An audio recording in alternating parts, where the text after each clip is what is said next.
April May മാസങ്ങളിൽ ലഭിക്കുന്ന വേനൽ മഴ, അതിനുശേഷം ഇടവപ്പാതി എന്നതൊക്കെയായിരുന്നു നമ്മുടെ കേരളത്തിലെ ഈ മഴയുടെ സ്വഭാവം. എന്നാൽ കഴിഞ്ഞ വർഷങ്ങളിൽ മഴയുടെ ഈ സ്വാഭാവിക രീതി അപ്പാടെ മാറിയെന്ന് നമുക്ക് നോക്കിയാൽ മനസ്സിലാകും. കാലവർഷം അതിതീവ്ര മഴയിലേക്ക് വഴിമാറിയിട്ടുണ്ട്. പ്രളയത്തിനും വരൾച്ചയ്ക്കും വഴിവെച്ചേക്കാവുന്നതാണ് കേരളത്തിൽ അനുഭവപ്പെടുന്ന ഈ കാലാവസ്ഥാ മാറ്റമെന്നാണ് വിലയിരുത്തപ്പെടുന്നത്.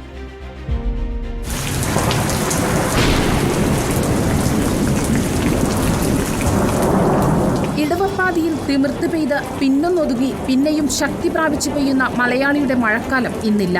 കേരളത്തിലെ മഴയുടെ സ്വഭാവവും തീവ്രതയും മാറിമറിഞ്ഞു. ഇപ്പോൾ പെയ്യുന്നതിലേറെയും അതിതീവ്ര മഴയാണ്.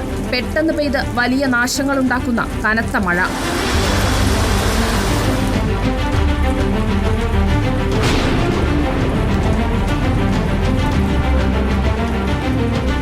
മിതത്വമുള്ള മഴയും നീണ്ടു നിൽക്കുന്ന മഴ ദിനങ്ങളും കുറഞ്ഞു. കാലവർഷക്കാറ്റിന്റെ ശക്തി ദുർബലമാകുന്നത് മഴ കുറയ്ക്കുന്നു. കരയും കടലും തമ്മിലുള്ള താപനിലയിലെ വ്യത്യാസമാണ് കാറ്റിനെ കരയിലേക്ക് അടുപ്പിക്കുക. എന്നാൽ കടലിലും കരയിലും ഒരുപോലെ ചൂട് കൂടുന്നത് തിരിച്ചടിയാകുന്നു.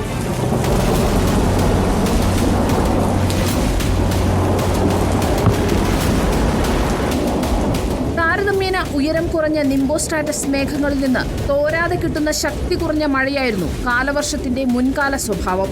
എന്നാൽ സമീപ വർഷങ്ങളിൽ കാലവർഷ സമയത്ത് മഴരഹിത ഇടവേളകളുടെ ദൈർഘ്യം കൂടുന്നത് പെയ്യുന്ന കുറച്ചു സമയത്ത് ശക്തിയേറിയ മഴയ്ക്ക് കാരണമാകുന്നു. സ്വാഭാവിക മഴ മാറി ന്യൂനമർദ്ദം, ന്യൂനമർദ്ദപ്പാത്തി, കടലിലുണ്ടാകുന്ന ചുഴലിക്കാറ്റ് എന്നിവയിലൂടെ രൂപപ്പെടുന്ന അതിതീവ്ര മഴയാണ് കേരളത്തിൽ ഇപ്പോൾ ലഭിക്കുന്നത്. മേഘവിസ്ഫോടനവും മലയാളികൾക്ക് പരിചിതമായി. കാലവർഷം അതിതീവ്ര മഴയിലേക്ക് വഴിമാറിയതോടെ ഇടിമിന്നലിന്റെ അളവും തോതും തീവ്രതയും വർദ്ധിച്ചു. കൂമ്പാരമേഘങ്ങൾ രൂപപ്പെടുന്നതാണ് വ്യാപകമായ ഇടിമിന്നലിന് വഴിയൊരുക്കുന്നത്. 2018 മുതൽ കേരളത്തിൽ മിന്നൽ ചുഴലിയും ഉണ്ടാകാൻ തുടങ്ങി. മഴയുടെ സ്വാഭാവിക പെയ്ത്തിലുണ്ടായ മാറ്റം മലയാളികൾക്ക് ബോധ്യപ്പെടാൻ തുടങ്ങിയിട്ട് ചുരുക്കം ചില വർഷങ്ങളെ ആയിട്ടുള്ളൂ. ഈ കാലയളവിൽ തന്നെ പ്രകൃതി ദുരന്തങ്ങൾ വലിയ തോതിൽ കേരളത്തെ വേട്ടയാടി.